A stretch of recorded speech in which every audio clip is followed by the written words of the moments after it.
নবীজি এই মাসে দুনিয়াতে আসার পরেই তিনি যেখানেই গেছেন সেখানেই আল্লাহ রহমত দিয়ে ভরে দিয়েছেন। হযরতে হালিমা বলেন যে এই গাধা বা খচ্চর নিয়ে এসেছিলাম, এটা নিজেই নড়তে পারে না, আমি আস্তে আস্তে সবার পেছনে পড়ে গেছি। আমি নিজে মক্কা থেকে সেই জায়গায় গিয়েছিলাম 100 কিলোমিটার তায়েফ। এখন তো পাহাড়ে রিং রোড করা, এভাবে ঘুরতে ঘুরতে ওঠা যায়। 1500 বছর আগে হযরতে হালিমা যখন এসেছিলেন তায়েফ থেকে, এই পাহাড়ি এলাকায় এই শহরটা, ওই সময় তো আরে রিং রোড ছিল না, সিঁড়ি দেওয়া ছিল না। পাথর ধরে ধরে কত কষ্ট করে এসে আমি আসতে আমার দেরি হয়ে গেছে। সবাই দেখি ধনের দোলাল দোলালি যারা তাদেরকে নিয়ে চলে গেছে। আমার ভাগে পড়ে আছে একেবারে ওই জীর্ণ শীর্ণ ঘরে, আমেনার ঘরে। আল্লাহর নবীর ঘরের সামনে দাঁড়িয়ে তার দাদা আব্দুল মুত্তালিব দুহাত তুলে হাঁকার দিচ্ছে, আহ্বান জানাচ্ছে। এই ঘরের ভেতরে একটা এতিম মাসুম বাচ্চা আছে, বেশি টাকা কড়ি দেওয়া যাবে না, যার ভালো লাগে পছন্দ হয় তাহলে নিয়ে যেতে পারেন। হযরতে হালিমা বলেন সর্বশেষ আমি এসে দেখি কেউ আর নেই, সবাই আমার আগে চলে গেছে। ঘরের ভেতরে প্রবেশ করে দেখলাম একেবারে খালি হাতে ফেরত যাওয়ার চাইতে অন্তত কিছু নিয়ে যায়। হযরতে হালিমা তো সাদিয়া বলেন আমি তখন মুশরিকা, আমি ঈমান আনি নাই, আমি মুশরিকা, একজন অমুসলিম মেয়ে লোক। আমি আল্লাহ কি রাসূল কি ওগুলো আমি বুঝি না, কারণ আমার কাছে ওই দাওয়াত আসে নাই। অথচ আমি ঘরের ভেতরে প্রবেশ করে দেখি আকাশের চাঁদ যেন আমেনার কোলে ধরা দিয়েছে। দেখতে যেহেতু ভালো লেগে গেছে, স্বামীর সাথে পরামর্শ করলাম যে দেখতে তো ভালো লাগছে, কি করা যায়? নিয়ে চলো। শুধুমাত্র কোলে তুলে নিয়েছি, আমার স্তনে এমনিতেই দুধ ছিল না, তাকে তুলে নেওয়ার সঙ্গে সঙ্গে আমার স্তনে আল্লাহ দুধ দিয়ে ভরে দিয়েছে। আমি বাইরে এসে দেখি আমার স্বামী ছাগল বলে বকরি বলে যেটা, এখান থেকে 2 বালতি দুধ দহন করে নিয়ে আমার সামনে হাজির। জিজ্ঞাসা করলাম দুধ পেলেন কোথায়? স্বামী আমারে ডাক দিয়ে বলে হালিমা কি একটা কেরামতি বুঝলাম না, কিছুক্ষণ আগে যেই বকরির স্তনে দুধও ছিল না, হঠাৎ দেখি তাদের স্তনগুলো দুধে পরিপূর্ণ হয়ে গেছে। আমি কিছু নিয়ে এসেছি, এখনো পর্যন্ত স্তনে দুধ আছে। হযরতে হালিমা বলেন শুধু আমি তুলতে দেরি, খচ্চরের ওপরে যে গাদা নড়তে পারতো না সেটা এখন দ্রুত গতিতে চলতে আরম্ভ করেছে। বাড়িতে নিয়েছিলাম, আমি নিজে গিয়েছিলাম হালিমার বাড়িতে। এবার ওই বাড়ি এখন নেই, কিন্তু সেই দৃশ্যগুলো মনে হচ্ছে। ওখানে যাবার পরে দেখি আমার খেজুর গাছগুলো মরে শেষ, খেজুর ছিল না। তো মুহাম্মদুর রাসূলুল্লাহকে আমার বাড়ির এরিয়ায় প্রবেশ করাতে দেরি, পাকা পাকা খেজুর ধরতে দেরি হয়নি। কুয়ায় পানি ছিল না, দেখি পানি চলে এসেছে। যতদিন আমার কাছে মোহাম্মদ এই ছেলেটা ছিল ততদিন অভাব কারে বলে আমি চোখে দেখিনি। অভাব আমার আল্লাহ সব দূর করে দিয়েছে। এটা রেকর্ড হচ্ছে, এই জন্য বলছি পৃথিবীর মুসলমানেরা, রবিউল আউয়াল মাস খালি নবীর মিলাদ পড়ে সিরাত আলোচনা করে শেষ করে দেবেন আপনি না। এই যে 27টা শিক্ষা বলছিলাম, একটা পেলাম কি ভাইয়ের হক ফিরিয়ে দেওয়া লাগবে। 2 নম্বরে রহমত ছিলেন তিনি, ওমা আরসালনাকা ইল্লা রাহমাতাল লিল আলামিন। আল্লাহ কিন্তু আলম বলেন নাই, আলামিন দিয়েছেন। রহমাতাল লিল মুসলিমিন বলেন নাই, রহমাতাল লিল আলামিন বলেছেন। আমি আমার নবীকে তামাম পৃথিবীতে যত জগৎ আছে, যত জগৎ আমি বানিয়েছি, সব জগতের জন্য আমার নবীকে আমি রহমত করে পাঠালাম। হযরতে হালিমা একজন মুশরিকা মহিলা। এই মহিলা যদি নবীকে কোলে তুলে নেওয়ার থেকে শুরু করে বাড়ি পর্যন্ত তার সব আল্লাহ রহমত আর বরকত দিয়ে ভরে দিতে পারে।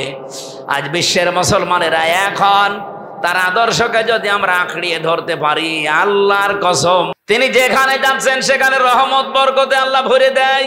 সে আল্লাহ এখন আর নেই, সেই নবীর আদর্শ এখন নেই। ফাইনা তাযহাবুন, কোথায় যাচ্ছেন আপনি? আসেন, ফিরে আসেন রাসূলের আদর্শের দিকে। বিশ্ব নবী মুহাম্মদ রাসূলুল্লাহ এই রবিউল আউয়াল মাসে এসেছিলেন রহমত হয়ে। আমাদেরও উচিত আমাদের জীবনটা যদি ভরে নিতে হয় আল্লাহর রহমত দিয়ে, তার আদর্শ বাদ দিয়ে কোনো বাবা চাচার আদর্শ দিয়ে হবে না। এখনো পর্যন্ত বাংলার মানুষকে এটা আমি বোঝাতেই পারি না, যাদের আদর্শ মুহাম্মদুর রাসূলুল্লাহ বাদ দিয়ে অন্য কেউ হয়ে আছে, আপনি লিখে নিতে পারেন আপনি জাহান্নামী। আমি এটা বানালাম, আদাবুল মুফরাদের ভেতরে আছে। ইমাম বুখারী লিখেছেন, বুখারী শরীফ লেখার আগে কিতাবটা তিনি লিখেছেন, প্রথম অধ্যায়ে তিনি দিয়েছেন 6টা কারণে মানুষ বিনা হিসাবে বিনা বিচারে জাহান্নামে যাবে, কোনো কথা আল্লাহ জিজ্ঞাসাও করবে না। তার 3 নাম্বার কারণ হচ্ছে দুনিয়ায় যাদের আদর্শ বিশ্ব নবী ছিল না, অন্য কেউ ছিল। আপনি একটু নিজের দিকে তাকিয়ে ভাবেন তো, বাংলাদেশে এরকম মানুষ নেই? আপনি নামাজও পড়েন, রোজাও রাখেন, হজ করেন, যাকাত দেন, আপনি দাঁড়িয়ে গেছেন হজ করে এসেছেন, অথচ আপনার আদর্শ আজ পর্যন্ত রাসূলুল্লাহকে আপনি পা থেকে মাথা পর্যন্ত, রান্নাঘর থেকে সংসদ পর্যন্ত মানতে পারেননি। আপনার আদর্শ হয়ে আছে আপনার বাবা। আমি কি বেশি বললাম? আমি আপনাকে বাঁচাতে চাচ্ছি আল্লাহর কসম, এটা কুষ্টিয়া জেলার ভেতরে খুব বেশি ভালোবাসি মক্কা মদিনার পরে আপনাদের। আসেন, ফিরে আসেন। আমি নাই তো দেখতে পাচ্ছি কোরআন আর হাদিসের চোখ দিয়ে আপনি জাহান্নামে দৌড়াচ্ছেন। আশা করছি আপনার বিবেকে ধাক্কা লাগবে। এরপরেও যদি কারো ধাক্কা না লাগে, আমার মনে হয় ওর কুকুরে প্রসাব করেছে বিবেকে। এটা বলছে ঠিক।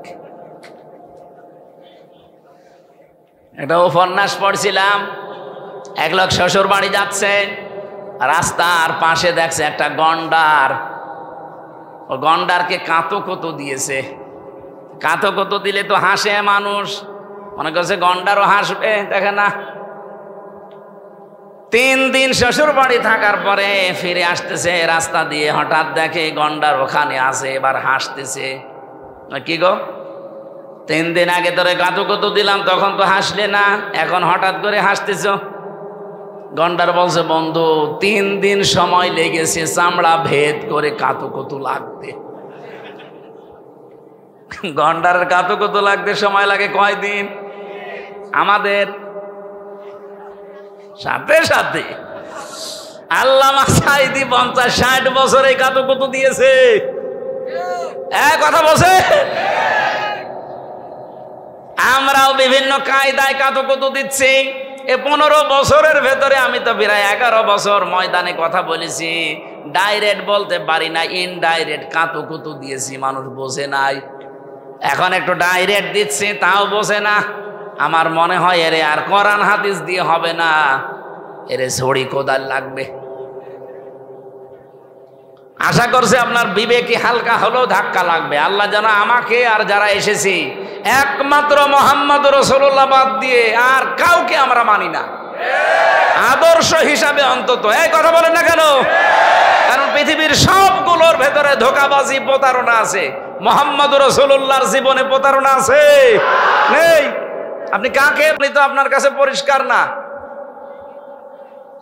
আমি নাম ধরেই বলছি, এই দেশে যারা রাজনীতি করেন, যেহেতু রেকর্ড হচ্ছে সারা দুনিয়া এখন যায়, আপনি যদি বঙ্গবন্ধুর আদর্শ মেনে রাজনীতি করেন, কসম আল্লাহর, আপনি গ্যারান্টি দিতে জীবনেও পারবেন না যে বঙ্গবন্ধু জীবনে একটা মিথ্যা কথা বলেনি। পারবেন? বলতে পারবেন? যারা বিএনপিতে আছেন তারাও গ্যারান্টি দিতে পারেন না যে শহীদ জিয়া জীবনে একটা মিথ্যা কথা বলেনি। পারবেন না। যারা জামাত ইসলামী এই দেশে করে, তারা যদি তাদের আদর্শ মুহাম্মদ রাসূলুল্লাহ বাদ দিয়ে মাওলানা নিজামীকে মনে করেন আমার আদর্শ, আপনি জীবনেও গ্যারান্টি দিতে পারবেন না মাওলানা নিজামী জীবনে একটা মিথ্যা কথা বলিনি। একজনের ব্যাপারে শুধু এই গ্যারান্টি দেওয়া যায়, ওয়া ইন্নাকা লাআলা খুলুকিন আযীম, তিনি হচ্ছেন আমাদের নবী মুহাম্মদুর রাসূলুল্লাহ। 63 বছরের জীবনে একটা মিথ্যা কথা তিনি হাসির ছলেও বলেননি। সুবহানাল্লাহ বলতে পারেন না?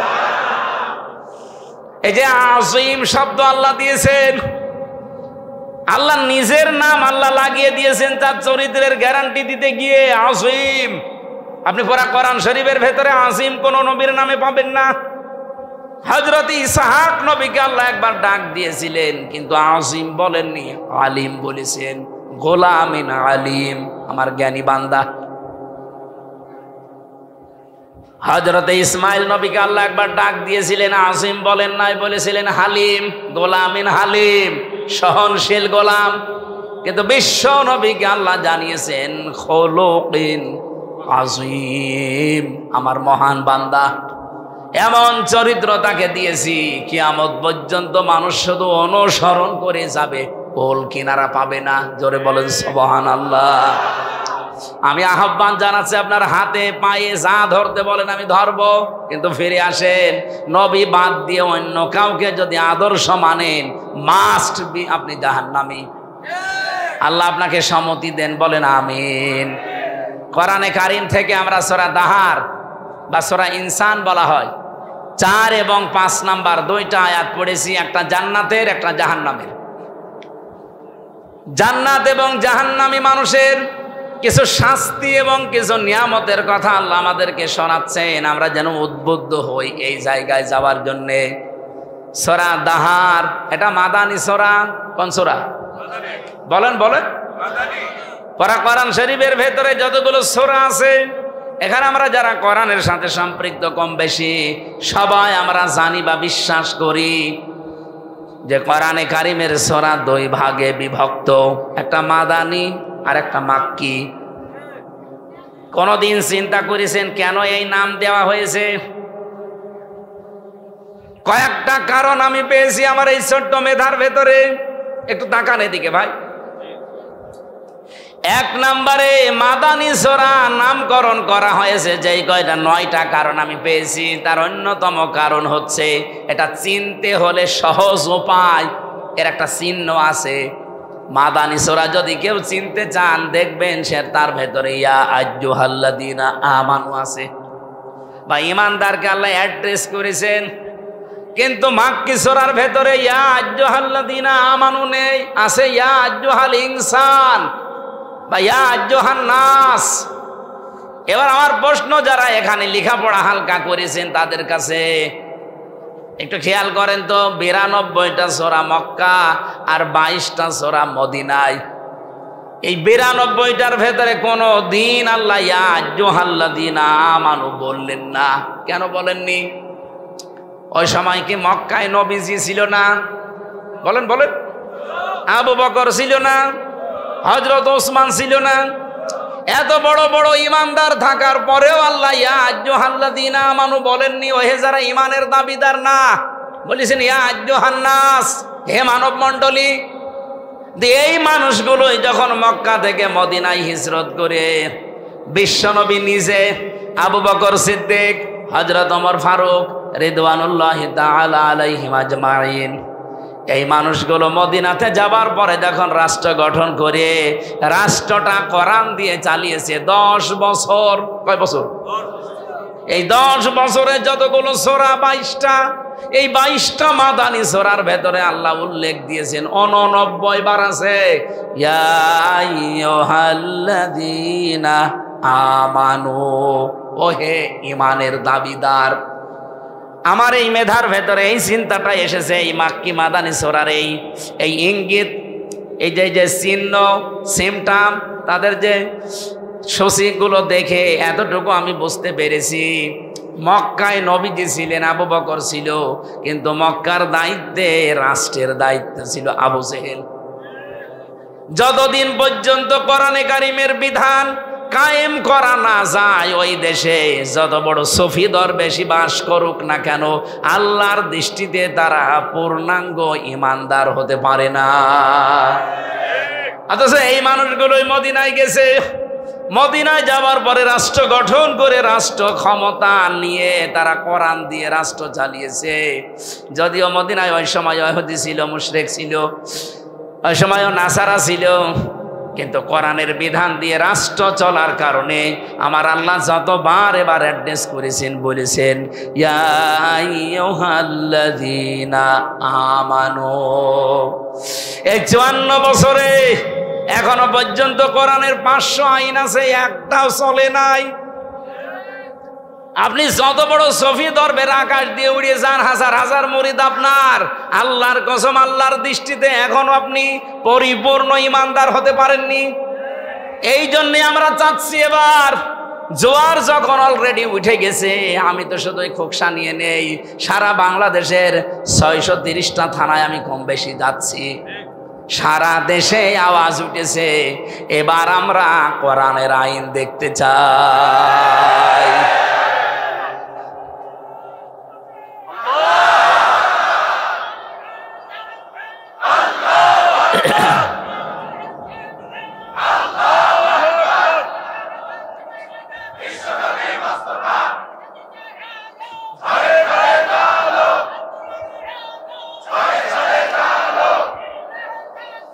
আলহামদুলিল্লাহ ভাই,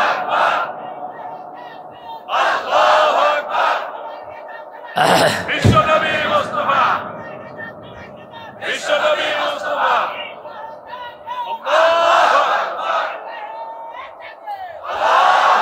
খোকসাবাসী, এটা শুধু আপনাদেরকে উত্তেজিত করার জন্য বলি না, আর আমার বানানো কথাও না। এদেশের রিপোর্ট আসতেছে আন্তর্জাতিকভাবে, 100 জনের মাত্র 15 জন আগে বলতো আমরা ইসলাম চাই এই দেশে। এই 1 বছর 1 মাসের ব্যবধানে এখন 100 জনের 77 জন মানুষ বলছে আমরা এদেশে ইসলাম চাই। এমনি বলছে জোয়ার উঠে গেছে, সারা দেশের অবস্থা এখন ঠিকই।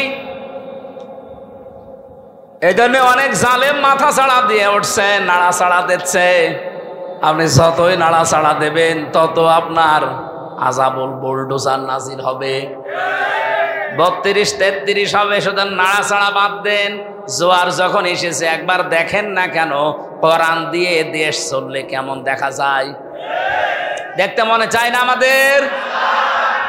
আমি আপনাদের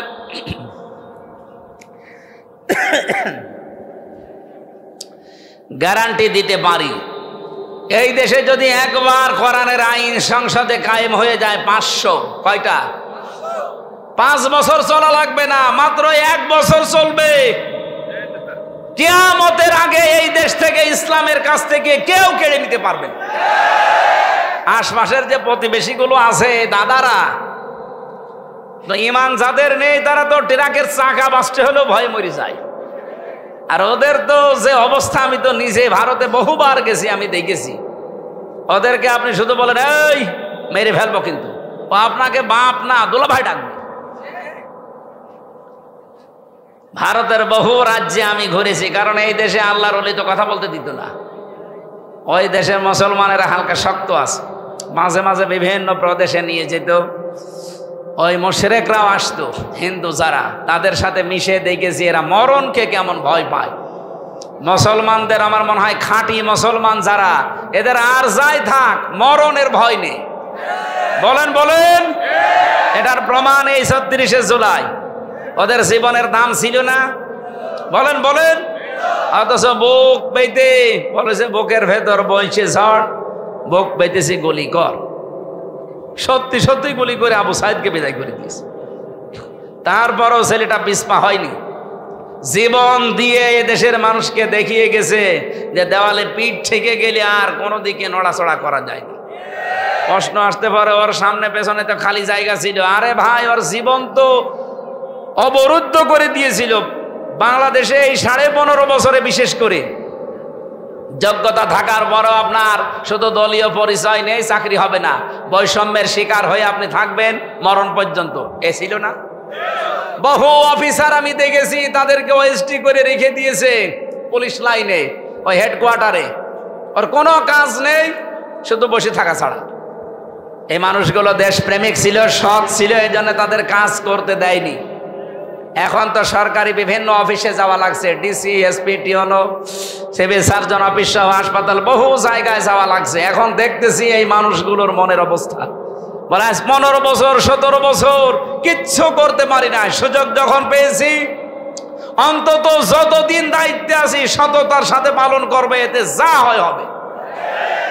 বাংলাদেশে আপনি দেখতে পাচ্ছেন না, সিলেটের ডিসি সরওয়ার আলম কি আরম্ভ করেছে কয়েকদিনে, যে কোথায় পাথর আছে নিয়ে আসা লাগবে না, জীবন ঝালাপালা করে দেব।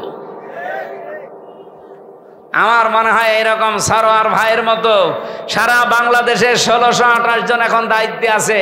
সব লাগবে না, শুধুমাত্র 200 মানুষ যদি এরকম তৈরি হয় না, এই দেশটা দুর্নীতি মুক্ত হয়ে যাবে ইনশাআল্লাহ।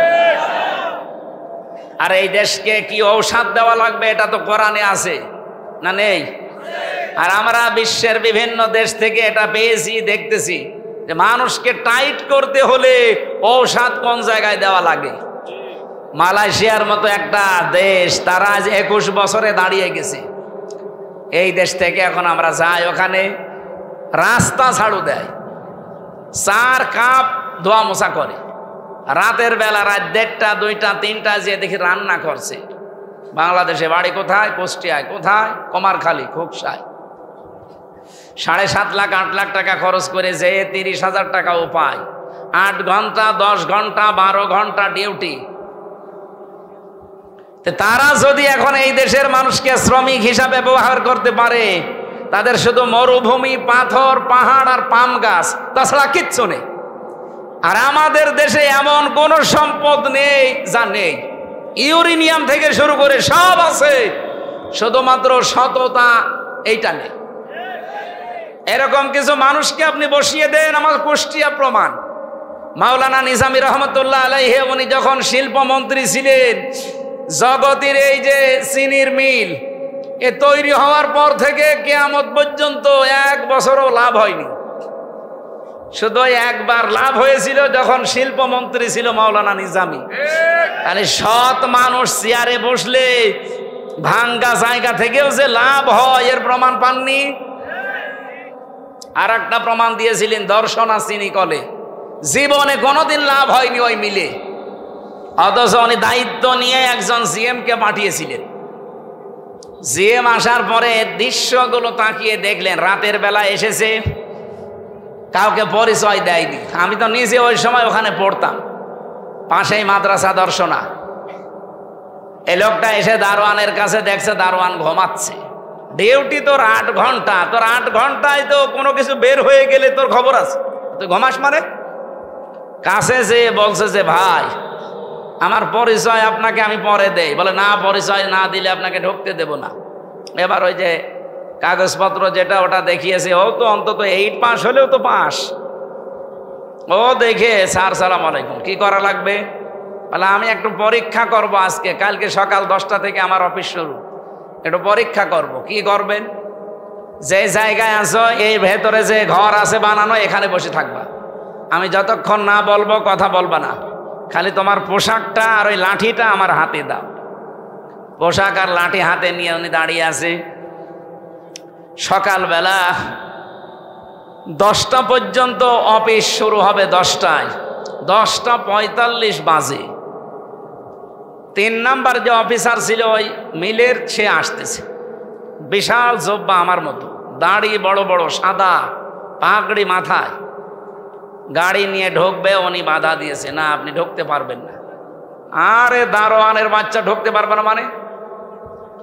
না, আমার চাকরি যদি নাও থাকে আমি আপনাকে ঢুকতে দেব না। ওর চাকরি যাবে? আরে দারোয়ান তো এরকম করে না। এ কি আরম্ভ করিস? ডাক দিয়ে বলছে, স্যার এখন বাজে কয়টা? 10:45।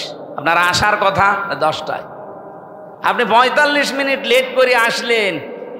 না, আমি আপনাকে ঢুকতে দেবো না, এটা আমার চাকরি চলে যায়। যাক, আপনি আজকে চলে যান। বাধ্য হয়ে যখন এখন দারোয়ানের সাথে মারামারি করবে, শেষে ফিরে গেছে। পরের দিন এসেছে, যিনি ছিলেন পাঠিয়েছিলেন মাওলানা নিজামী রহমতুল্লাহ আলাইহি, উনি ওনার অফিসে বসে এবারে দারোয়ানকে বলছে, তোর পোশাক তুই নে, আমি গেলাম। সকালে উনি অফিসে বসে পরের দিন ওই ওনারে ডাক দিয়েছে, এই অফিসারকে। সে দেখে যে গেটে যারে আমি ধমকালাম সেই লোক। অনেক ভেতরে প্রবেশ করার পরে যখন সালাম দিয়েছে বলছে না, আপনার মুখে সালাম মানায় না।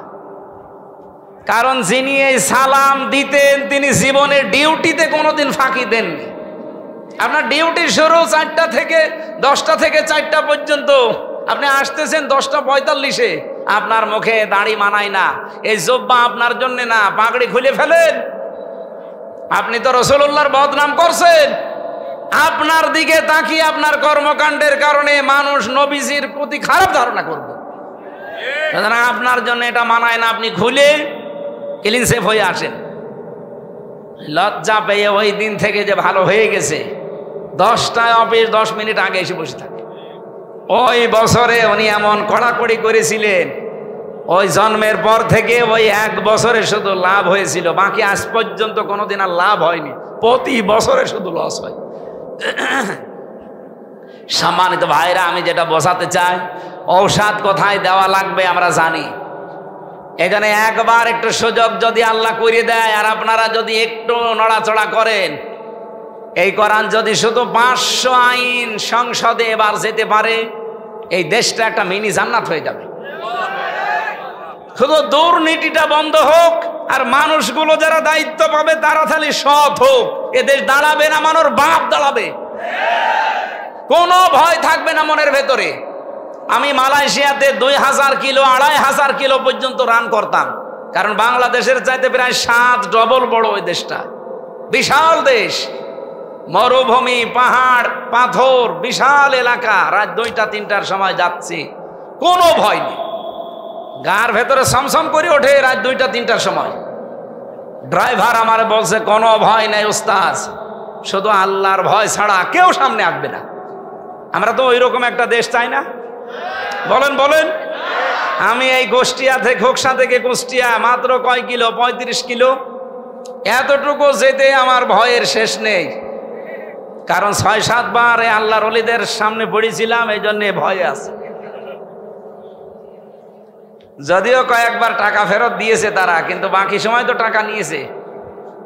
আবার বলে ধরা পড়ার পরে যে হুজুর আমরা মানব সেবায় আসি। ওর শয়তান। অথচ মক্কা মদিনা সহ যতগুলো দেশের, এত বড় বড় দেশ, বাংলাদেশের চাইতে সৌদি আরব 14 ডবল। এই দেশ এই মাথা থেকে ওই মাথা মাত্র 1150 কিলোমিটার, আর এই চাইতে 14 ডবল বড়। কতশো কিলোমিটার হতে পারে বলেন? একটা ভয় শুধু মনের ভেতরে, যে আল্লাহর ভয়, তাছাড়া কোনো ভয় নেই। সুবহানাল্লাহ বলতে পারেন নাই?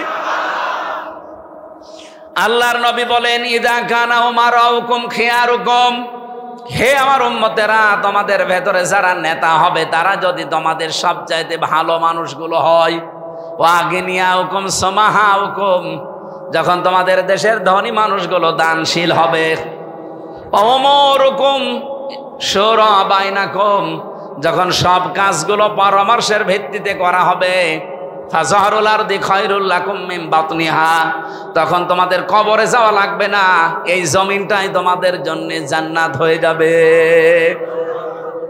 সিস্টেম অপর পৃষ্ঠায় দেখুন হাদিসের 2য় অংশ, ওয়াইদা কানা উমারাউকুম শিরারুকুম, যখন দেশের দায়িত্বশীল নেতারা খারাপ চরিত্রের অধিকারী হবে, খারাপ মানুষ হবে, ওয়াগনিয়াউকুম বুখালাউকুম, দেশের ধনী মানুষগুলো যখন কৃপণ হয়ে যাবে, ওমরুকুম ইলা নিসাইকুম, যখন সব কাজে খালি মেয়েদের টানা হবে, ফাবাতুল আরদি খায়রুল লাকুম মিন যাহরিহা, আমি নবী বললাম তখন দুনিয়ার এই জমিনের চাইতে কবরের জমিনটাই তোমাদের জন্য ভালো হবে। সেই অবস্থা এখন না? বলেন বলেন। আমরা হাদিসের ওই প্রথম অংশটা এবার বাস্তবে সেট করতে চাই বাংলাদেশে। 300 এমপির ভেতরে যদি সত্যি 151 জন কোরআন বুকে নিয়ে সংসদে এবার যেতে পারে, আর প্রত্যেক সংসদ অধিবেশনে যদি আইনগুলো পাশ করতে পারে, আপনি দেখবেন 1 বছরের ভেতরে বাংলাদেশটা মিনি জান্নাত হয়ে গেছে।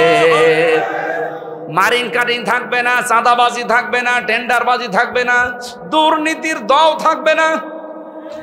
একটা অফিসের নাম বলেন তো যেখানে দুর্নীতি হয় না? কোরআনে কারিমের আজকের আয়াতের ভেতরে আল্লাহ কিছু শাস্তির কথা দিয়েছেন জাহান্নামী মানুষদের। এই কারণে ইন্না আ'তাদনা লিল কাফিরিনা সালাসিলা ওয়া আগলালা ওয়া সাঈরা। এই যে সাঈর, এটা একটা জাহান্নামের একটা নাম। জাহান্নামের যতগুলো স্তরের নাম আছে তার ভেতরে এইটাও একটা নাম, এটা একটা দরজার নাম। জাহান্নাম একটা, জান্নাত একটা, কিন্তু তাদের স্তরের নাম আছে 100টা। আমি পেয়েছি কোরআনের ভেতরে জান্নাতের স্তর 100টা, আর জাহান্নামের স্তর পেয়েছি 17টা। আমরা 7টা জানি আর 8টা জানি, জানেন না এটা? জান্নাত কয়টা? 8টা। জাহান্নাম কয়টা? 7টা। এইটাই আমরা এতদিন জানতাম।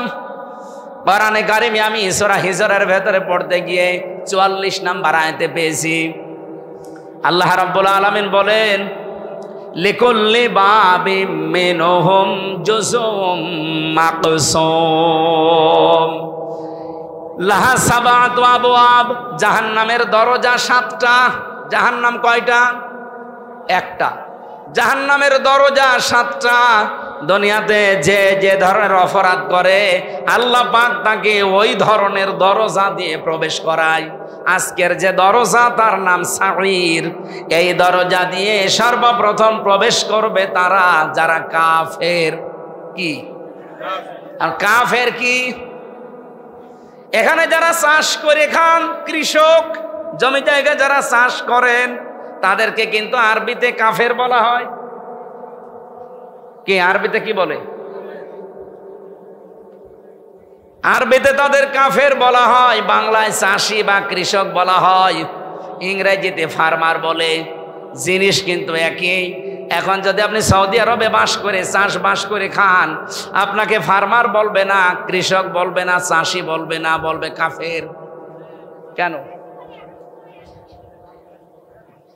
যারা চাষ করে খায় এই মানুষগুলো কি করে যে তাদের কাফের বলা হয়? তারা জমিনের ভেতরে বীজগুলো বপন করে উপরে মাটি দিয়ে ঢেকে দেয়। কথা বলে না কেন? এই পৃথিবীতে যেই মানুষগুলো আল্লাহর কোন বিধান জানার পরে গোপন করে রাখে, চেপে রাখে, জানতে দেয় না, এগুলো এক প্রকার কাফের। আর বাংলাদেশে এই কাফের বেশি। কে জানে না সম্পদের যাকাত দিতে হয়? কে জানে না বলেন? অথচ 100 জনের 98 জন দেশে যাকাতকে জরিমানা মনে করে। তাহলে যাকাত জানার পরও যারা গোপন করে রাখে, চেপে রাখে, ঢেকে রাখে, এরা আরবিতে কি? আল্লাহ আয়াতে দিয়েছিলেন, ইন্না আ'তাদনা, অবশ্যই আমি প্রস্তুত করে রাখলাম, লিল কাফিরিনা, কাফেরদের জন্য, সালাসিলা, শৃঙ্খল, ওয়া আগলালান, বেড়ি, ওয়া সাঈরা, জ্বলন্ত আগুন। এই যে সাঈর নামে যে জাহান্নামের আগুন, এখানে আমার আল্লাহ কয়েক প্রকার মানুষকে দেবেন, আমাদের ভেতরে আছে কিনা আমরা দেখতে চাই। 1 নম্বরে, আকালু লাউ কুন্না নাসমাউ আও নাকিলু মা কুন্না ফি আসহাবিস সাঈর। জাহান্নামের ফেরেশতারা জিজ্ঞাসা করবে, জাহান্নামে কেন আসলে? সাঈর নামক জাহান্নামের জ্বলন্ত আগুন, এটা কুণ্ডি আগুনের কুণ্ড কেন আসলে এখানে? যত মানুষ জাহান্নামে যাবে তারা এক বাক্যে বলবে যে দুনিয়ায় আমরা আমাদের কমন সেন্স যেটা ছিল, বিবেক যেটা ছিল, এটা আমরা কাজে লাগাইনি, আর আমরা শোনার পরেও না শোনার ভান করে থাকতাম। ও বাংলার মুসলমানেরা বলেন তো, এদের সাথে আমাদের জীবন অনেকের মেলে না? মেলে না? তাহলে আমরা অনেকেই জাহান্নামের সাঈরে অলরেডি বাসিন্দা হয়ে গেছি, শুধু মরব আর জাহান্নামের সাঈরের আগুন আল্লাহ কবরে লাগিয়ে দেবে। 2 নম্বরের দিকে তাকান। আমি কোরআন থেকে কোট করে করে বলছি, বানানো কথা না। ইন্নাল্লাযীনা ইয়াকুলুনা আমওয়ালাল ইয়াতামা যুলমান ইন্নামা ইয়াকুলুনা ফি বুতুনিহিম নারা ওয়া সায়াসলাউনা সাঈরা। বলেন আল্লাহু আকবার। এটা সূরা নিসার 11 নম্বর আয়াতে আছে, 10 নম্বর আয়াতে আছে, 4 নম্বর পারার 17 নম্বর পৃষ্ঠা 14 নম্বর লাইনে পাবেন। রব্বুল আলামিন বলেন, নিশ্চয় যারা এতিমের মাল খাচ্ছে এবং খাবে, এক হলো না, এটা মোজারে, বর্তমান ভবিষ্যৎ, প্রেজেন্ট ফিউচার। এখন যারা খাচ্ছেন ভবিষ্যতেও যারা খাবে, জুলুম করে ফাঁকি দিয়ে অন্যায় ভাবে ফাইল আটকিয়ে অনেকে এতিমের মাল খায়। এখন বলেন উনি তো আর এতিম না। না, আমার নিচে যারা দায়িত্বে আছে সব আমার কাছে এতিম। এক কথা বলেন না কেন? একটা রাস্তার বাজেট হয়েছে 100 টাকা মন্ত্রণালয় থেকে। আপনাদের এই মালিগ্রামের এই রাস্তাটা মনে করেন 100 টাকা বাজেট হয়েছিল। এই টাকাটা এখানে পর্যন্ত আসতে 97 টাকা আল্লাহর ওলিরা সব খেয়ে ফেলে, 3 টাকা দিয়ে রাস্তা বানায়। রাস্তার দায়িত্বে যিনি ছিল, আমি কথা বলেছি তার সাথে। এই লোকটা আমারে বলছিল, হুজুর আমরা তো রাজনীতি করা মানুষ, এদেশে রাস্তার ব্রিজের জন্য যত বাজেট আসে এই সচিবের সাথে আমি কথা বলে দেখলাম, উনি বলছিল মাত্র 3 টাকা খরচ হয়, আর 97 টাকা ওখান থেকে এই মেম্বার পর্যন্ত সব পেটের ভেতরে ঢোকায়। এই যে যা বাজেট হয়েছিল এদেশের জনগণের বাজেট না? বলেন বলেন। তাহলে এই জনগণগুলো ওই 1628 জন মানুষের কাছে এতিম না? বলেন বলেন। এই এতিমের মাল যারা এতদিন খেয়েছেন, আল্লাহ বলেন ইন্নামা ইয়াকুলুনা ফি বুতুনিহিম নার, ওরা যেন পেটের ভেতরে জাহান্নামের আগুন ভর্তি করেছে। ওদের পেট যতই সুন্দর দেখতে মনে হোক, আল্লাহর কসম পেটের ভেতরে মানুষের সম্পদ, এতিমের সম্পদ, জনগণের সম্পদ যারা খেয়েছেন, আপনি বিশ্বাস করতে পারেন ওগুলো আগুন। এতটুকু আল্লাহ শেষ করেননি, ওয়াসায়াসলাউনা সাঈরা। সিন দিয়েছেন কোন সেন্টেন্সের আগে, সিন সাউফা কদ লাম, এরকম 13টা শব্দ আছে। যদি কোনোটা আসে বাংলা অর্থ দাঁড়ায় খুব তাড়াতাড়ি। তার মানে যারা এতিমের অন্যায় ভাবে জুলুম করে ফাঁকি দিয়ে, আপনি শুধু মরতে দেরি, নামাজি হন, রোজাদার হন, হাজি হন, কবরে আল্লাহ জাহান্নামে সাইরের আগুন লাগিয়ে দেবে। আল্লাহ আমি সহ যারা শুনলাম আমাদেরকে এই 2টা অপরাধ থেকে বাঁচাও। এরকম 5টা অপরাধের কথা আছে এই সাইরে যাওয়ার জন্য। এর পরের আয়াতে আল্লাহ দিয়েছেন ইন্নাল আবরারা ইয়াশরাবুনা মিন কাসিন কানা মিজাজুহা কাফুরা। অবশ্যই যারা আবরার, আবরার মানে আমার কুষ্টিয়ার কুমারখালীর আবরার, ফাহাদ না। আবরার শব্দের শাব্দিক অর্থ নেককারগণ, যারা দুনিয়া আল্লাহর দৃষ্টিতে নেককার হতে পারবে, এই মানুষগুলোর জন্য আল্লাহ একটা পান পিয়ালা রাখবেন, মিন কাসিন কানা মিজাজুহা কাফুরা, তার সাথে আল্লাহ কাফুর মিশ্রিত করে দেবেন। এমন একটা নদীকে কাফুর বলা হয়। এই যে মিন কাসিন কানা মিজাজুহা কাফুরা, আল্লাহ কাফুরের ব্যাখ্যায় আমি ইবনে কাসির থেকে বলছি, এমন একটা নদী আপনাকে আল্লাহ দান করবে, যেই নদী যেখানে ইচ্ছা সেখানে আপনি সাথে করে নিয়ে যেতে পারবেন। আমাদের কুষ্টিয়ার গড়াই নদী তো এরকমই, যেখানে বলবো সেখানে চলে যাবে। বলেন বলেন। সুতরাং এমন একটা জীবন গঠন করার আহ্বান জানাচ্ছি। আল্লাহর এই নেককার আবরার এই মানুষগুলোর সাথে যদি সত্যি তার বানানো এই জান্নাতে আমরা যেতে পারি, যতগুলো নহর আল্লাহ আমাদেরকে দান করবেন, ওটা শুধু আমার সাথে পেছনে পেছনে চলতে থাকবে। এখন আমার মনে হচ্ছে আমি নদী নিয়ে কক্সবাজার চলে যাব, আমার সাথে এই দুধের নহর সাথে সাথে চলে যাবে। দুনিয়ায় আমাদের ওয়াজ করা না, মানুষের কোনো কণ্ঠের ক্ষমতা নেই, চোখের ক্ষমতা নেই, কানের ক্ষমতা নেই যে এ বর্ণনা করে বোঝাতে পারে। আল্লাহ আমাদেরকে ওই জায়গা পর্যন্ত পৌঁছানোর তৌফিক দেন, বলেন আমিন। সম্মানিত মা বোন যারা এসেছেন, আপনারা এই আবরারের জন্য, এই কাফুর এর জন্য আপনাদেরকেও প্রতিযোগিতা করা দরকার দুনিয়ার এই ছোট্ট জীবনে।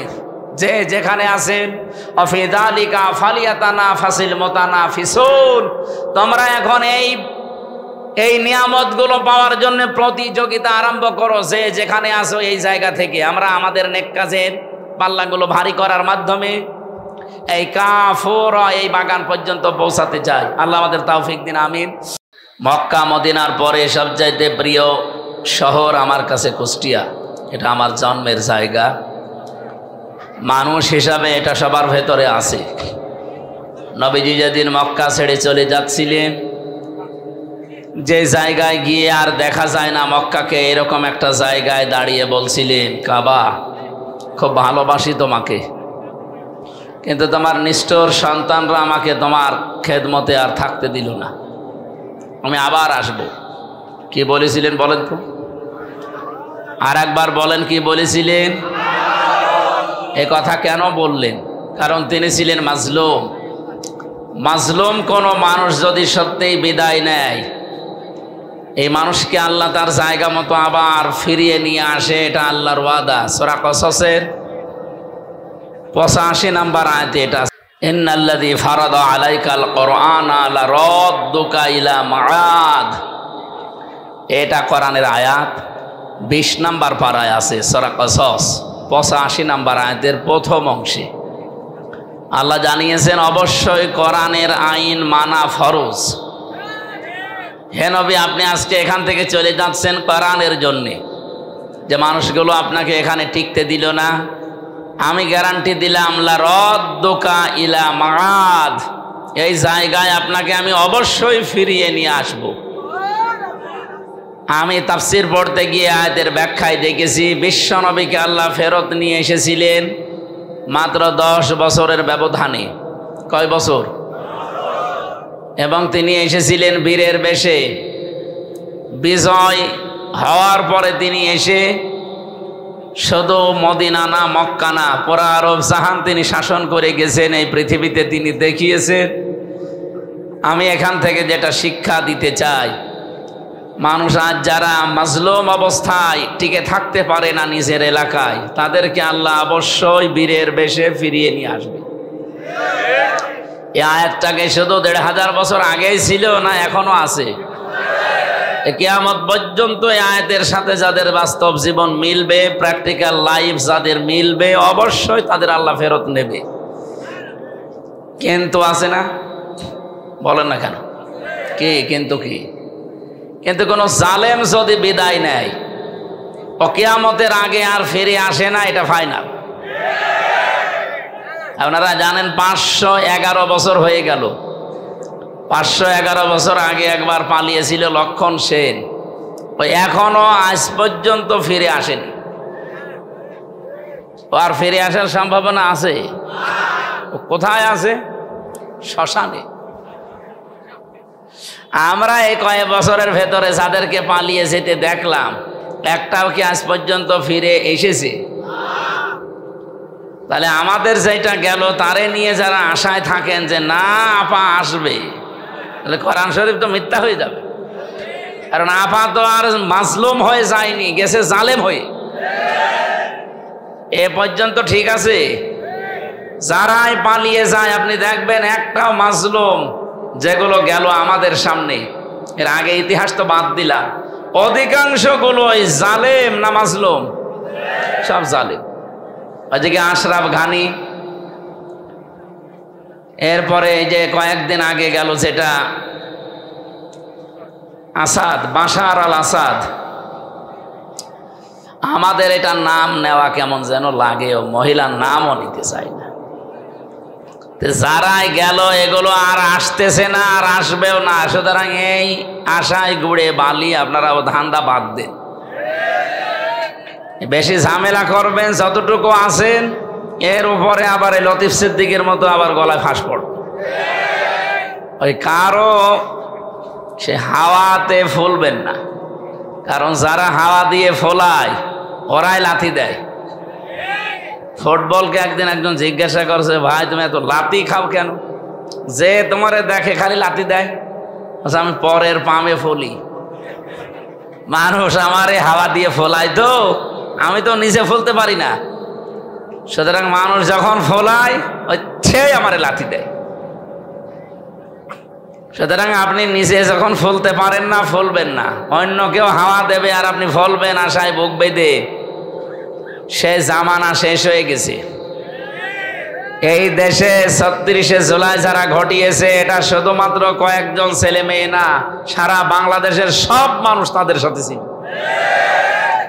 এমনিতেই ছোটখাটো কোনো বিষয় নিয়ে মনোমালিন্য হতেই পারে, কিন্তু এ বিষয়ে একমত দেশে যারা সত্যি জালেম ছিল, যারা অন্তত 3000 232 জন মানুষ অলরেডি হত্যার সাথে জড়িত।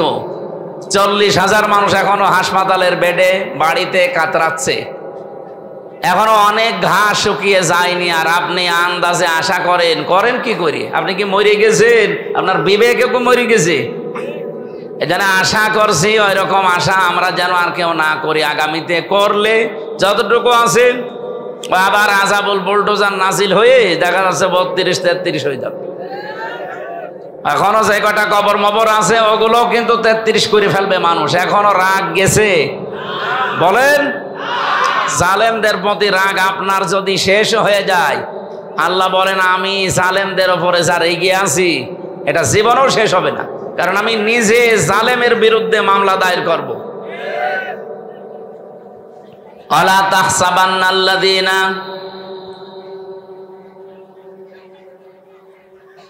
ইন্নামাস সাবিলু আলাল্লাযীনা ইয়াযলিমুনান নাস ওয়া ইয়াবগুনা ফিল আরদি বিগাইরিল হক ইলা আখিরি আয়াত। সূরা সূরার 42 নম্বর আয়াতের ভেতরে আছে, অবশ্যই আমি আল্লাহ নিজে মামলা দেব, কেস করব তাদের বিরুদ্ধে যারা মানুষ হয়ে মানুষের উপরে অত্যাচার করেছে। শুধু করেছে আল্লাহ এমন দেননি, ইয়াজলিমুন এটা মজারে, বর্তমান ভবিষ্যৎ, প্রেজেন্ট ফিউচার। আল্লাহ পাক যদি বলতেন ইয়াজলিমুন আল মুসলিমুনা, যারা মুসলমানদের উপরে অত্যাচার করে বা করবে, তাহলে আয়াতটা আমি পড়তাম না। আল্লাহ দিয়েছেন ইয়াজলিমুন আন নাস। বলেন তো হিন্দু কি মানুষ না? আরো জোরে বলেন, খ্রিস্টান মানুষ না? এ পৃথিবীতে মানুষ পদবাচ্চে যারাই বিবেচিত, তাদের উপরে যদি কেউ জুলুম করেন, অত্যাচার করেন, তার অধিকার নষ্ট করেন, আপনি লিখে নিতে পারেন আপনি আল্লাহর মামলার আসামি। আমি তো কোরআনের আয়াতের এই চোখ লাগিয়েছি, বাস্তবে দেখতে পাচ্ছি আমার এই দেশে বহু মানুষ এখন অলরেডি আল্লাহর মামলার আসামি হয়ে বসে আছে।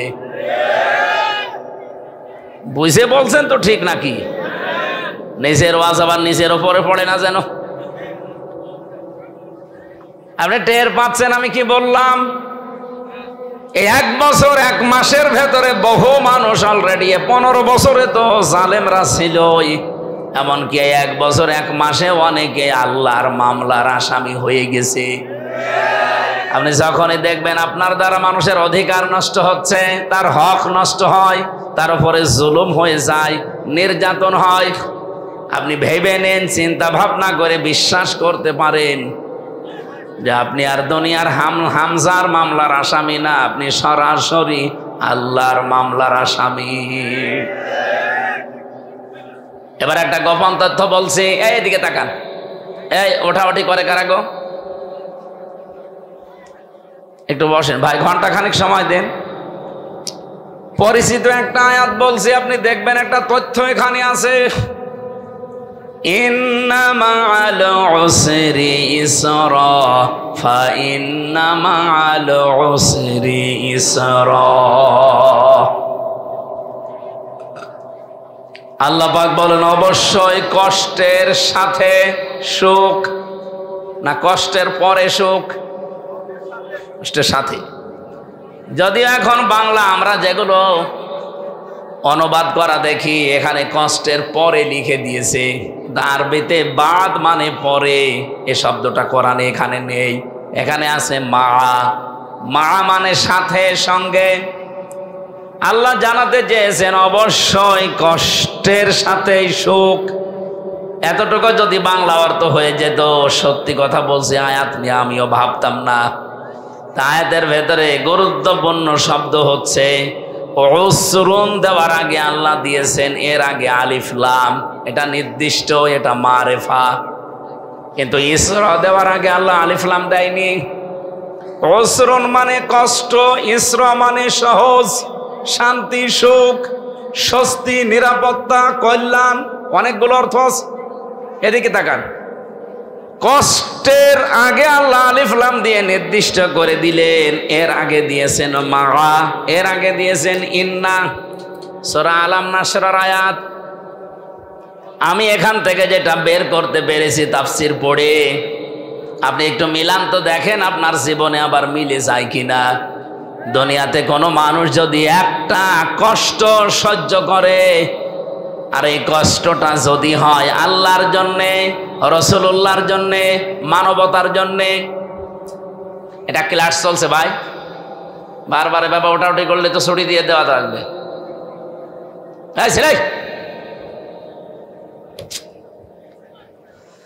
এই জন্য আউটডোরের প্রোগ্রামগুলো আস্তে আস্তে বন্ধ করে দিচ্ছি, ছাতা বোঝানো যায় না।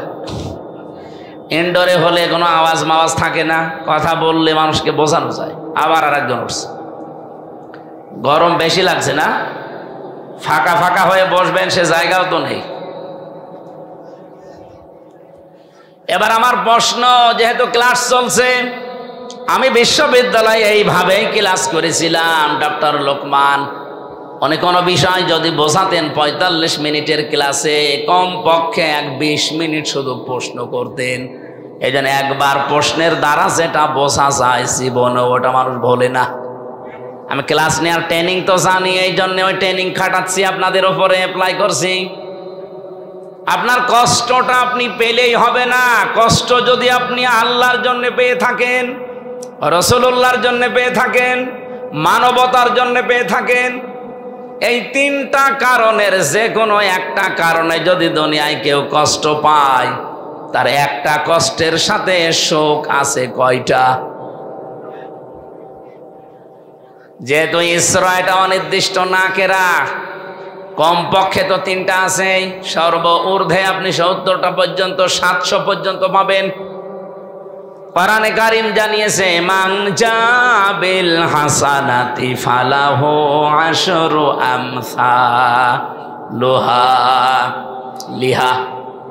এই পৃথিবীতে কোনো মানুষ যদি একটা ভালো কাজ করে, এই একটা ভালো কাজের জন্য কমপক্ষে তারে 10টা নেকি দেওয়া হয়। একের বদলে কয়? আরো জোরে বলেন। এই জায়গায় আপনি একটা কষ্ট যদি সহ্য করেন দুনিয়ার জীবনে, কমপক্ষে দুনিয়া আখিরাত মিলিয়ে আপনাকে আল্লাহ 10টা কল্যাণ, শান্তি, সুখ এটা তো দেবেই। ঊর্ধ্বে যত দেবে এটা আল্লাহর ব্যাপার, নিম্নে এটা দেবেই। এবার আসেন আমরা বাস্তবে নিয়ে যাই। আমার কষ্টটা সত্যিই কি আল্লাহর জন্য হয়েছে? আমার কষ্টটা কি রাসূলুল্লাহর বিধান মানতে গিয়ে হয়েছে? আমার কষ্টটা কি এই দুনিয়াতে মানবতার পক্ষে থাকতে গিয়ে হয়েছে? এই 3 কারণের বাইরে যদি কোনো মানুষ কষ্ট পায়, ওই কষ্টের কারণে যে সে সুখ পাবে, শান্তি পাবে, স্বস্তি পাবে, নিরাপত্তা পাবে, এ কথা কোরআনে নেই। বহু মানুষ আছে পরকীয়া প্রেম করে কষ্টে আছে। এই দেশে নেই পরকীয়া প্রেম নেই? আমি এই যে পর্যন্ত বললাম, বলেন এই পর্যন্ত আপনি বুঝেছেন কিনা? আলেম যারা আছে আমার মনে হয় তার হালকা বুঝতেছে। আপনার কষ্ট হওয়া লাগবে আল্লাহর জন্যে, রাসূলের জন্যে, মানবতার জন্যে। আপনি যদি পরকীয়া প্রেম করে কষ্ট পান, ওই কষ্টের জন্য সুখ পাবেন?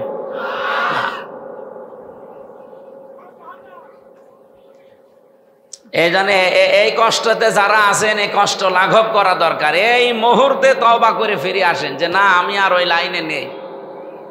যারা রাজি আছেন দেখি হাত তোলেন তো।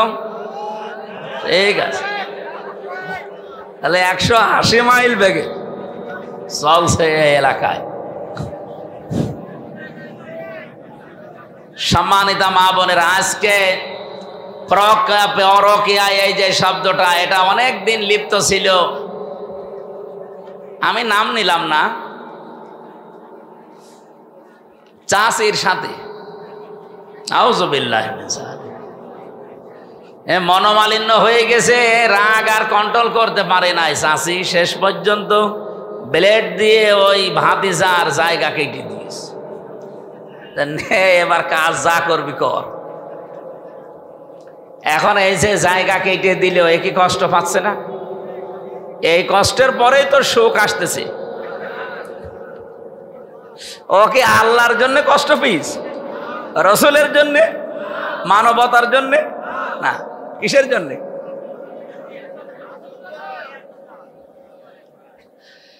কুষ্টিয়াবাসী যে কথাটা তুলছিলাম আপনাদের সামনে, তাহলে আপনাকে কষ্ট পাওয়া লাগবে ওই 3টা কারণে, তাহলে দুনিয়াতে আপনি মাস্ট বি 10টা শান্তি, সুখ, কল্যাণ পাবেন। আখিরাত মিলে কত পাবেন এটা আল্লাহ ভালো জানে, আমি জানি না। দ্বিতীয়বার দেখবেন আয়াতটা আল্লাহ আবার রিপিট করেছেন, ফাইন্না মাআল উসরি ইসরা। কিন্তু মানুষ যদি এই পৃথিবীতে একটা শান্তি পায়, সুখ পায়, কিন্তু এই সুখটা যদি হয় অবৈধ সুখ, তার একটা অবৈধ সুখ ভোগ করার কারণে দুনিয়া আখিরাত মিলে আল্লাহ তাকে কমপক্ষে 10টা অশান্তি, অকল্যাণ, অপমান, অপদস্থ এর ভেতরে তাকে ফেলবে। কি বুঝলেন বলেন তো এখান থেকে এই 2টা আয়াত? আপনি যদি অবৈধ কোনো সুখ ভোগ করেন দুনিয়ায়, তাহলে একটা সুখের কারণে কমপক্ষে 10টা লাঞ্ছনা, গঞ্জনা, অপমান, অপদস্থ, অকল্যাণ এগুলো আপনার জীবনে ভোগ করা লাগবে 10টা। এর উপরে কত আছে আমি জানি না, আল্লাহ জানে। এবার আপনি বাস্তবে বাংলাদেশের সাথে মিলান, বহু মানুষ এই দেশে অবৈধ সুখ ভোগ করেছে বিভিন্ন ক্ষমতার মসনদে বসে। সুখটা তাদের বৈধ ছিল না, কারণ আপনি সুখ বৈধভাবে ভোগ করতে হলে মানুষের স্বীকৃতি লাগবে। অন্তত অন্য 54 বছরের অন্য হলো বাদে দিলাম, এই 3 টার্মে যেহেতু আমি নিজে উপস্থিত, আমার 18 বছর থেকে আমি যদি ভোট দিতে পারতাম, এখন আমার 33 বছর, আমি 3 বার অন্তত ভোট দিতে পারতাম। আমি তো একবারও পারি নাই, আমার বয়সী যারা তারাও পারে নাই। এক কথা বলেন না কেন? সুতরাং এই যে হাজার হাজার প্রায় 4 কোটির উপরে আমার বয়সী মানুষ এখন এই দেশে, 18 কোটি মানুষের প্রায় 4 কোটি আমার এই বয়সের মানুষ এবার নতুন তারা ভোট দেবে। বলেন এই মানুষগুলো, আমরা যেহেতু পারি নাই, আমার বয়সী যারা তারাও তো পারে নাই, কিন্তু ক্ষমতার চেয়ার কি বসেছিল? আরো জোরে বলেন। যারাই ছিল তারা কি ক্ষমতার চেয়ারে বসে কোনো সুখ পায়নি, কোনো শান্তি পায়নি? পাইছে মানে এক একজনের 620টা বাড়ি। সেদিন কোন দেশে যেন ছিলাম, সিঙ্গাপুরে না মালয়েশিয়া, যেন এক শয়তান দেখি নিচে বসে বসে চা খাচ্ছে। ও দেখে আমি চিনে ফেলেছি। নিচে নেমে বললাম, কি এখানে কেন? বলছে, হুজুর আমি আগেই পালিয়েছি। আপনি পালালেন কেন? আপনার না 620টা বাড়ি। সেই সমস্ত বাড়ি তো এই দেশেও আছে, মালয়েশিয়াতে তার সাহেব পাড়া আছে, সিঙ্গাপুরে বানিয়েছে বিভিন্ন ফ্ল্যাট কিনে কিনে, নিজে থাকে না, সব ভাড়া দেওয়া, তালা লাগানো। বলছে না আমরা এখন ওই সাহেব পাড়ায় যেতে পারি না, বাংলাদেশের 20 লক্ষ মানুষ এই দেশে কাজ করে, যদি আমার এভাবে প্রকাশ্যে খোলামেলা দেখতে পাই পিটিয়ে ভর্তা বানিয়ে ফেলবে। এই জন্য চুরি করে আসি, কেউ জানে না। আপনি আমার জন্য দোয়া করেন, দোয়া ওজনে দোয়া আসে, ওজনে কি আসবে? বদদোয়া। একটা বাড়ি আমার বাবার আমি থাকতে পারি না, 6 মাস থাকি রাস্তায় রাস্তায়, আরো 620টা বাড়ি বানিয়েছে শয়তান। ও থাকবে কবে? ও কিয়ামত পর্যন্ত হায়াত পেলেও তো এত বাড়ি থাকা সম্ভব না। কি আপনি চিন্তা করেন তো, একটা বাড়িতে আমার দাদা গেছে বিদায় হয়ে, বাবা গেছে, এখন আছে, আমিও আছি, তাই থাকতে পারি না। 1 বছরে 12 মাসের প্রায় 6 মাস রাস্তায়, 2-3 মাস বাইরের দেশে, আর এই বাকি সময়টা বাড়ি থাকা। একটা বাড়িতে এত পূর্বপুরুষ বিদায় নিল, আমিও চলে যাব।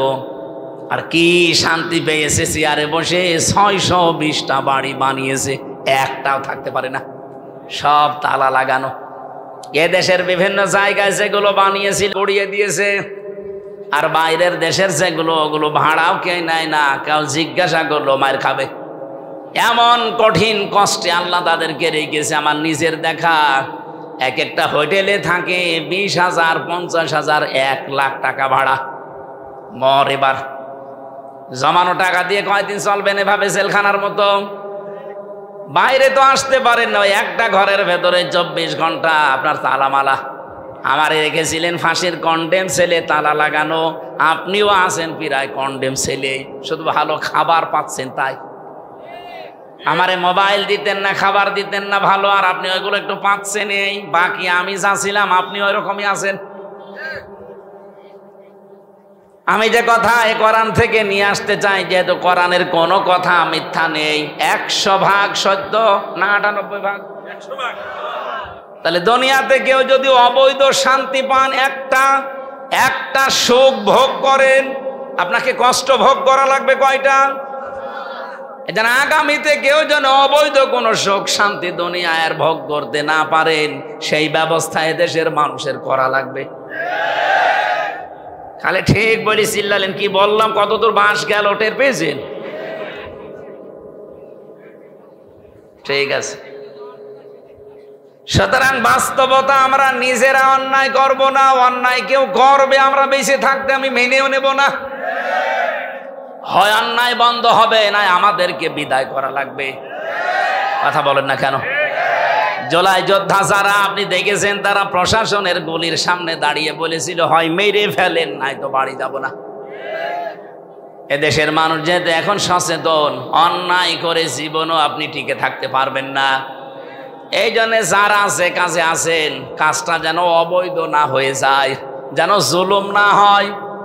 যদি জুলুম এবং অবৈধর ভেতরে পড়ে যায়, আপনি চর্মচোখে দেখতে পাচ্ছেন যে 1 বছরে তো বহু টাকার মালিক হয়ে গেছি, এ টাকা জীবনও আপনার হাতে থাকবে না, এ তো যাবে, আর ও নিজের বাবারটাও যাবে। আমার কুষ্টিয়াতে আমার আসনে দেখলাম বহু মানুষে 1 বছরে বহু কিছুর মালিক হয়ে গেছে আল্লাহর নামে। একজনই চাঁদা তুলেছে কয়েক কোটি টাকা, বলেন সুবহানাল্লাহ। আবার মুসলমান চাঁদা তোলার পরে উনি আবার কি করবে, যে রবিউল আউয়াল মাস আরম্ভ হয়ে গেছে। এটা কি মাস? রবিউল আউয়াল মাস আসলেই তো মানুষ নবীজির নামে কি করে, মিলাদ দেয় না? এলাকায় মিলাদ নেই? এই যে মিলাদ দেয়, মিলাদ মানে বেলাদুন থেকে এটা এসেছে, এর বাংলা অর্থ হচ্ছে জন্ম বৃত্তান্ত। তাহলে যারা এই এলাকায় বিভিন্ন বাড়িতে মিলাদ দেন, রসুলের জন্ম নিয়ে আলোচনা করেন, এটা খারাপ না, আপনি করেন, কিন্তু না।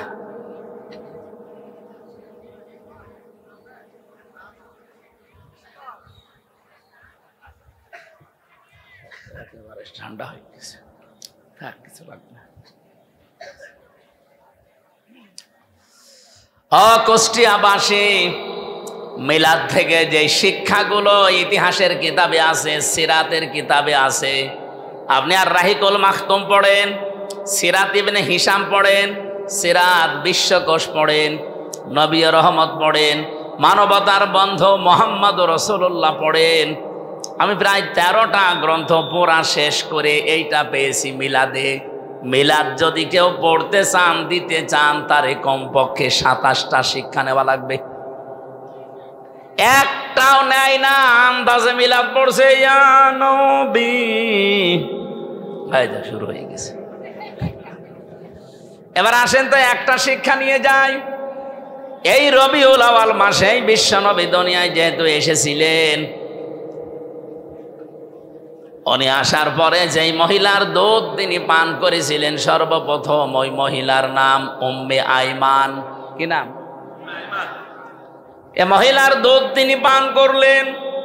দ্বিতীয় নম্বরে এই পৃথিবীতে নিজের মা ছাড়া আর একজন মহিলার দুধ তিনি পান করেছিলেন, তার নাম হালিমাতুস সাদিয়া রাদিয়াল্লাহু তাআলা আনহা। হযরতে হালিমা নিজে মুখ দিয়ে বলছেন, আমি নিজে এসেই চাঁদের মতো ফুটফুটে সন্তানটাকে বুকে তুলে নিলাম, ডান স্তন তারে দিলাম, সে পান করেছে, বাম স্তনে মুখ লাগিয়েছি, তিনি মুখ বের করে নিলেন। 1 বার 2 বার 3 বার মুখ লাগালাম, 3 বারে তিনি মুখ বের করে দিলেন। চোখের ইশারা দিয়ে আমাকে যেন জানাতে চায়, মা হালিমা জোর করেন কেন? ডান স্তন আমারে দিয়েছিলেন, আমি তো পান করেছি, এটা আমার অধিকার, হক। বাম স্তন আমি জানি আপনার সন্তান আছে আর একটা, তার নাম আব্দুল্লাহ, সেও আমার বয়সী। এ পৃথিবীতে আমি ভাইয়ের হক নষ্ট করার জন্য আসি নাই, এসেছি ভাইয়ের হক দুনিয়ায় ফিরিয়ে দেওয়ার জন্যে। খোকসাবাসী শুধু শোনার পরে ঠিক জি সুবহানাল্লাহ বলার জন্য বলি নাই, কি বুঝলেন বলেন এখান থেকে?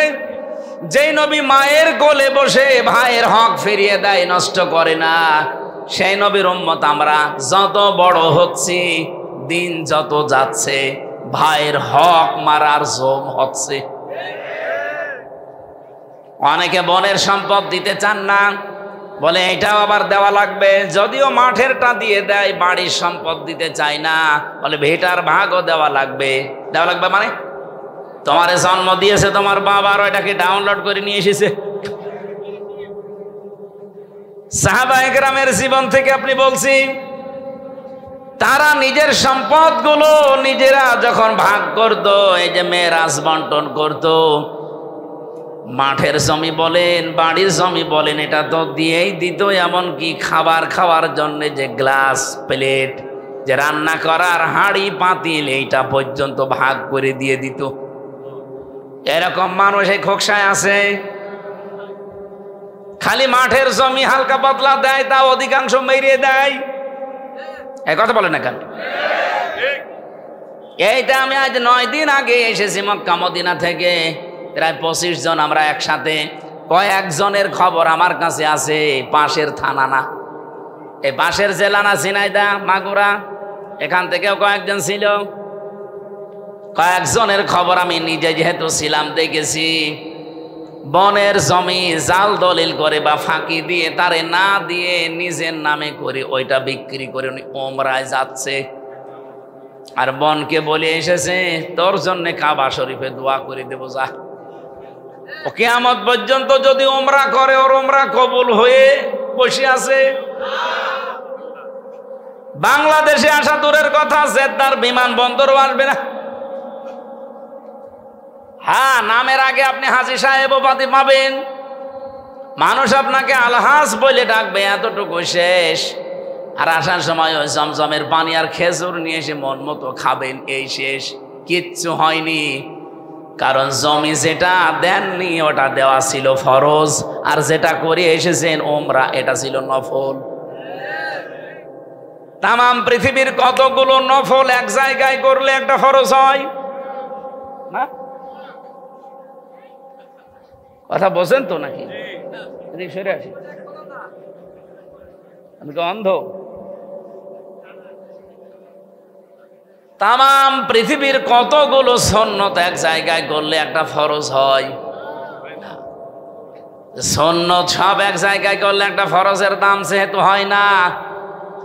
আপনি যেটা করে আসলেন ওমরা, এটা কি সুন্নত ছিল না ওমরা নফল ছিল? একটা নফল করতে গিয়ে আপনি ফরজ জিনিস বাদ দিয়ে দিয়েছেন।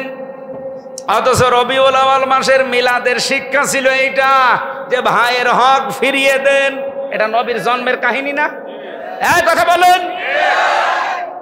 বিশ্ব নবী নিজে যেটা করেছিলেন, তার দোদ ভাই আব্দুল্লাহর জন্যে, নবীজি শুধু দোদ ভাইয়ের জন্য করেননি, এটা শুধু দোদ ভাইয়ের সাথে আচরণ করে আমাদের জানিয়ে দিলেন, আল মুসলিম ও আখুল মুসলিম। দোদ ভাই হোক, আপন ভাই হোক, পৃথিবীর যত মুসলমান সব ভাই ভাই। সুতরাং তাদের অধিকারও যেন নষ্ট না হয়, তাদের হক যেন নষ্ট না হয়, সচেষ্ট থাকবা। এইটার নাম মিলাদ। এই মিলাদ যদি বাংলাদেশে চলতো, এই দেশে চাঁদাবাজি হতো। আমি কি বেশি বলে ফেললাম? অনেক ভাইয়ের হক ফিরিয়ে দিচ্ছেন, মায়ের স্তনে দুধে মুখ লাগায় না। আর কত মানুষ আছে অবৈধ ইনকাম করে চাঁদাবাজি করে মিলাদ দিচ্ছে। যে আপনি টাকা পেলেন কোথায় ভাই? বসে চাঁদার টাকা, দোয়া করেন। কোথায় আছি আমরা? আমি যে কথা তুলতে গিয়ে পর্যন্ত এসেছি, তার নাম জুলুম। তার নাম কি? কোন মানুষ যদি সত্যি জুলুমকারী হয়ে যায়, অত্যাচারী হয়, এই মানুষ ফিরে গেলে ফিরে আসবে এমন গ্যারান্টি আর নেই। এরা যদি দুনিয়ায় কোনো অবৈধ সুখ শান্তি একটা ভোগ করে, তার এগেনস্টে দুনিয়া আখেরাত মিলে তাকে আল্লাহ অশান্তি, দুঃখ, দুর্দশা, লাঞ্ছনা, গঞ্জনা, অপমান, অপদস্থ, অকল্যাণ, 33টা অর্থ আছে। আপনাকে আমার আল্লাহ কমপক্ষে 10টা ভোগ করাবেই। আমি নাম ধরেই বলছি, হাসিনা এই 15 বছরে বহু অবৈধ সুখ সে পেয়েছে, অবৈধ শান্তি ভোগ করেছে। এক কথা বলেন না কেন? জনগণের রায় না নিয়ে গেলেই সেটা অবৈধ হবে। সুতরাং অবৈধ ক্ষমতা পেয়ে যারাই শান্তিতে ছিলেন তারা লিখে নিতে পারেন দুনিয়া আখিরাত মিলে 10টা, একটা সুখের কারণে 10টা করে অশান্তি ভোগ করবেন। তাহলে কেবল শুরু। এই 15 বছরে যারা জান্নাতে ছিলেন তাদের অশান্তি, অপমান, অপদস্থ, অকল্যাণ কেবল শুরু। এক একটাই যদি 10টা হয়, 15 বছরে যারা 15টা সুখ পেয়েছে, 10-15 কত হয়? 150টা অশান্তি ভোগ করবেন দুনিয়ায়, অপমান হবেন 150 বার, অশান্তি ভোগ করবেন 150 বার, অকল্যাণ পাবেন, অস্বস্তি হবে আপনার জীবনে, তারপরে সুখের মুখ চোখে থাকবে। আমি মনে হয় মূল কথা যেটা সেটা বলতে পেরেছি, আপনি বুঝেছেন তো? আমরা আগামীতে কোনো অবৈধ সুখ ভোগ করতে চাই? আমরা যদি সুখ ভোগ করি, শান্তি ভোগ করি, এটা কার জন্য বলেন তো? আমার যে হাদিস ছিল পড়া, মান আহাব্বা লিল্লাহি ওয়া আবগাদা লিল্লাহি ওয়া আতাআ লিল্লাহি ওয়া মানাআ লিল্লাহি ফাকাদ ইসতাকমালাল ঈমান। কোন মানুষ যদি কাউকে ভালোবাসে সেটা যেন আল্লাহর জন্য বাসে, কাউকে যদি আপনি ঘৃণা করেন এটা যেন আল্লাহর জন্য হয়। বলেন তো, আমরা জালেমকে দেখতে পারি না আমার নিজের ব্যক্তিগত স্বার্থে না আল্লাহর জন্যে? বলেন বলেন। কোন মানুষকে আমি যে ভালোবাসি, আল্লাহ বলা, আল্লাহর পথে চলা মানুষকে, এটা কি আমার নিজের জন্যে না আল্লাহর জন্যে? 3 নাম্বারে, আমি কাউকে কিছু দিয়ে থাকি, দান করি, তাও আমি আল্লাহর জন্য করব, লোক দেখানোর জন্য না। আমি যদি কাউকে কিছু দিতে নিষেধ করে থাকি, না দেই, সেটা হবে আমার আল্লাহর জন্য, ব্যক্তিগত রাগের কারণে, হিংসার কারণে। বলেন বলেন। এই 4টা কথা শুনতে যত সহজ মনে হচ্ছে, মেনে নেওয়া অত সহজ না। আপনি কাউকে ভালোবাসবেন, সে আপনার দলের লোক না, সে আপনার শত্রু বংশের লোক, কিন্তু তাকে ভালোবাসা লাগবে কার জন্যে? বাংলাদেশে হাদিসটা এখন 100% দরকার। এক কথা বলছেন? কাউকে ঘৃণা করলে আপনি ব্যক্তিগত স্বার্থে না, গোষ্ঠীগত স্বার্থে না, দলীয় স্বার্থে না, আল্লাহর জন্য ভালোবাসা লাগবে, ঘৃণা করা লাগবে। যে তোরে আমি দেখতে পারি না কারণ তুই আমার আল্লাহ বিরোধী। আমি আপনাকে কিছু দেব, দান করব, এটা আমার শুধুমাত্র আল্লাহর জন্য হওয়া লাগবে। আমি যদি নিষেধও করে থাকি, আমি দেব না, কার্তিক কবুল বসে আছি, দেব না, এটা আমার আল্লাহর জন্য। নবীজি বলেন ফাকাদ ইসতাকমালাল ঈমান, সে যেন তার ঈমানকে পরিপূর্ণ করে নিল। বলেন সুবহানাল্লাহ। এই হাদিস মানার সময় এখন 100% এসে গেছে। আমি সহ যারা শুনলাম, এই বাংলাদেশে হাদিসটা মেনে আমাদের ঈমানকে যেন পরিপূর্ণ করে নিতে পারি। বলেন আমিন। তাহলে নবীজি মক্কা থেকে মদিনায় যে হিজরত করেছিলেন, জালেম অবস্থায় না মাজলুম? এই জন্য আল্লাহ গ্যারান্টি দিয়েছিলেন, লা রাদ্দুকা ইলা মাআদ, আপনাকে আমি ফেরত নিয়ে আসবো। কিন্তু যারা জালেম হয়ে বিদায় নেয় তাদের ফেরত নিয়ে আসবে আল্লাহ, এই কথা কোরআনে আছে, হাদিসে আছে, ইতিহাসে পেয়েছেন। তাহলে আন্দাজে বুক বাঁধেন আশায় কোন কারণে? কি বলতে চাই আপনি বুঝে ফেলেছেন, এই জন্য আমি নিচে নামলাম না। সুতরাং সব ওই মিথ্যা আশা, মিথ্যা আকাঙ্ক্ষা বাদ দেন, যেটা বাস্তবের সাথে মেলে সেই দিকে আসেন। জালেমরা এই পৃথিবীতে, বিশেষ করে বাংলার মাটিতে, আর ফেরত আসতে পারবে না। আর কেউ যদি জালেম হয়, যে অবস্থা আমাদেরকে শিখিয়েছে 36শে জুলাই, কেউ না জালেম যদি আগামীতে তৈরি হয়, সে টিকেও থাকতে পারবে না ইনশাআল্লাহ।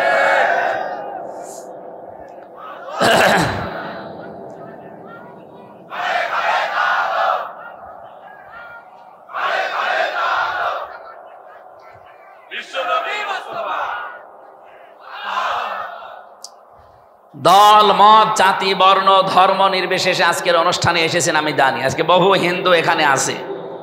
আমি আজকে আসর থেকে মাগরিব পর্যন্ত একটা অনুষ্ঠানে ছিলাম কুষ্টিয়া ত্রিমোহনী। এরপরে গণসংযোগ করার জন্য আমার এই এলাকার মানুষেরা প্রায় 50-60 জন পেছনে নিয়ে গেল। আমার মনে হয় 500 দোকান যদি ওই বাজারে থাকে, 50টা দোকান দাদা বাবুদের হিন্দু পেয়েছি, কারণ তার চেহারা দেখলেই তো বোঝা যাচ্ছে যে হিন্দু। এখানে আমার মনে হয় বহু মানুষ এলাকায় যদি হিন্দু বসবাস করে থাকে, তারাও এসেছে কোরআনের জন্য, কারণ কোরআন শরীফ শুধু মুসলমানদের জন্য না। কি কথা বলেন?